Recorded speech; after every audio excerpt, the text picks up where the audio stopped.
What's up everyone? Welcome to the video. Today we're going to take a look at how to get a Mercedes-Benz GLB 250 unlocked, opened, and started if the key fob dies. So I've taken the battery out of this key fob to demonstrate. As you can see, none of the buttons are working and our vehicle's locked.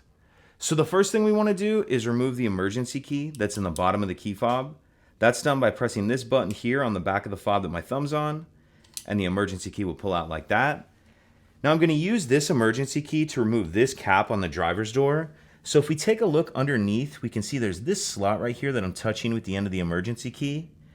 So what I'm going to do with this hand is pull the door handle open a little bit. Then I'm going to push that key up in that cap and just kind of wiggle it until that cap comes off like that. And once we get that cap off, it exposes our key cylinder here. So I'll put my emergency key in there and I'm going to turn it to the left or counterclockwise to unlock. And once we unlock the door, I'm going to go ahead and throw my emergency key back in my fob just so I don't lose it. Like that. And the other thing I'm going to do too, and you don't have to do this till after, but I'm going to go ahead and put this emergency or this cap back on. So I'm going to be careful not to open the driver's door yet. I'm going to open this just a little bit and then that'll just pop on there like that. Now, as soon as I open the driver's door, the alarm is going to start going off. How we're going to stop the alarm is we need to start the vehicle. How we're going to start the vehicle with a dead key fob is I'm going to get in and I'm going to place the key fob in the passenger cup holder. Then I'm going to press the brake and the stop start button 2 times. I'm going to show all this to you. I'm just going to be going kind of quickly and the alarm is going to be loud.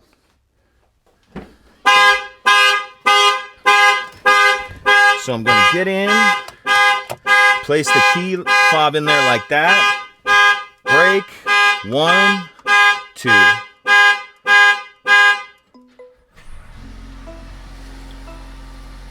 And then as you heard there, once the vehicle starts, it will turn the alarm off. And once the vehicle starts, you'll also be ready to drive as you normally would. So I was going kind of quickly. Let's just take another look there. That's how the key fob needs to go in the cup holder.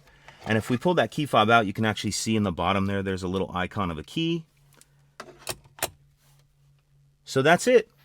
And then the only other thing you'll want to do is replace the battery in your key fob as soon as you can. And I'll put a link in the description box of this video on how to replace the battery in this key fob in case you're unfamiliar. If you have any other questions, please let me know. If you could take a second to like and subscribe, it helps us out, and I'd appreciate it. Thank you.